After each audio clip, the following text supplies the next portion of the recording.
Welcome to Stateline New South Wales. I'm Quentin Dempster. If there's one issue which has undermined the credibility of Labor in government over the last 4 years, it's public transport.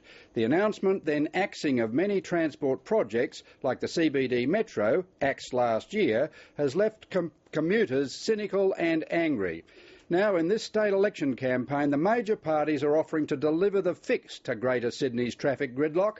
At least there is consensus at one level. Everyone agrees any transport policy must greatly increase and preferably double public transport usage to get more and more people out of their cars, particularly for daily commuter trips to work, school and university. But the problem is the existing public transport system's own capacity constraints. Too much demand, too little capacity, and always not enough capital funds and ticket revenues to deliver the fix.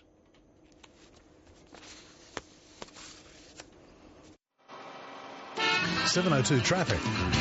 And to the traffic now, Vic LaRusso from the Australian Traffic Network. Good morning, Vic.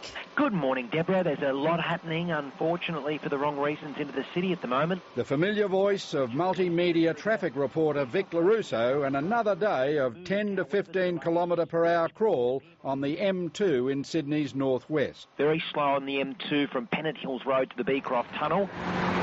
It's all seething aggravation. Plus, motorists have to pay an extortionate toll to the private operator for the privilege. People need good public transport to get to work, to get to school, to get on with their lives.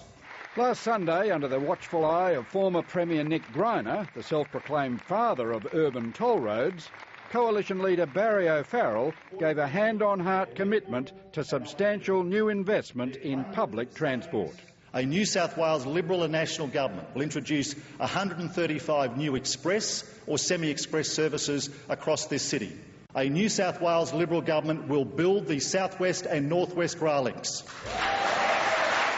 Labor's current Transport Minister John Robertson immediately attacked the Coalition's North West rail priority. Barry O'Farrell and Gladys Berejiklian are conning the people of the North West, because all the advice I get is that without the City Relief Line, you can get 2 services an hour on the North West rail line without the CBD Relief Line, or if you want to increase the services on the North West rail line, you start cutting services from the west, the Central Coast or the South West to create additional slots into the CBD in the AM peak. We agree the North West is important, but you've got to manage growth in your rail network. On March the 26th, the new Minister for Transport looks like being Gladys Berejiklian. She rejects Mr Robertson's claim that North West Rail is currently impractical. That's a clearly flawed argument. That's an excuse for their inaction over the last 16 years in government, because we have today fewer services than we had back in 2004-05. Why is it we had more services back then? Of course you can increase the number of services. Of course there are things you need to do to make that happen, but there's no reason why that can't happen. On Thursday, Ms Berejiklian promised a new light rail line from Central to the University of New South Wales. This proposed route ticks so many boxes when it comes to public transport needs. The Coalition's also promising an independent authority to depoliticise and coordinate all transport modes if it wins next month. One of our key macro priorities is to establish an integrated transport authority in New South Wales. We're the only major state in the country that doesn't have one. Mr Robertson says he's got incentives to lure us out of our cars and onto buses, trains and ferries. Some of the things that we're doing to encourage more people onto public transport are things like metro buses, the big red buses that run across regions. The Premier announced 13 of those last year. Already there are 11 up and operating right across Sydney. We've just announced, as part of our election policy platform, SMS technology, where people will be able to SMS from home their bus stop number and receive a text back that will tell them every bus that's going to stop there in the next 30 minutes. We've been trialling Wi-Fi on our ferries. 70% of our ferries now have Wi-Fi.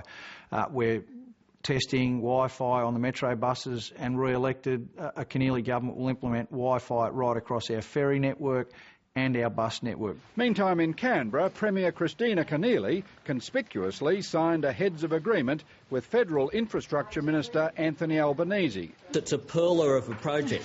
For $2.5 billion of state and federal funding to build the 14-kilometre Epping to Parramatta rail link. The only risk to the Parramatta to Epping rail link being built is the election of an O'Farrell government. We know the Epping to Parramatta rail link has merit, but what are the priorities? That's what a responsible government needs to do. The northwest and southwest rail links, ironically, were identified as a growth strategy of this current Labor administration.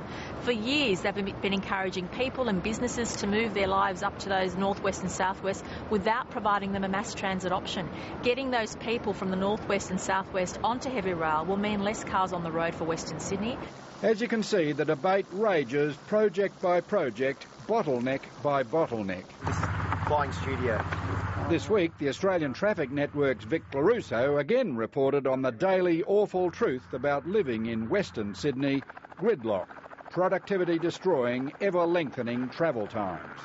10 years ago, I used to see traffic pretty much start from around Moorebank into the city, where you'd see delays after 6:30, 6:45. Now, it's not uncommon before 5:30 that you see the M5 from Campbelltown at a complete standstill, heading through to Liverpool and then further through Bankstown. The northwest? Similar condition with the northwest. The M7 has been brilliant, I think, for the northwest, linking the western suburbs from the southwest to the northwest. However, you've got all the traffic approaching the M2 from Kellyville, from Windsor, from Richmond, and they're all heading in the same direction for the M2 into Macquarie Park, Lane Cove, North Ryde, eventually into the city.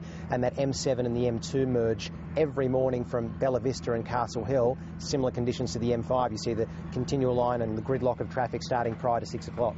This time last year, Ron Christie, former head of the RTA and Olympic Transport, assisted by expert land use, traffic and transport consultants, produced a report for the Sydney Morning Herald which directly confronted the current lack of capital and operating revenues to deliver the fix Sydney so desperately needs. The Christie report said that people were prepared to pay more to bring about a fundamental upgrade over 30 years, as long as they knew exactly what their money would deliver. We believe that there needs to be another dedicated funding source.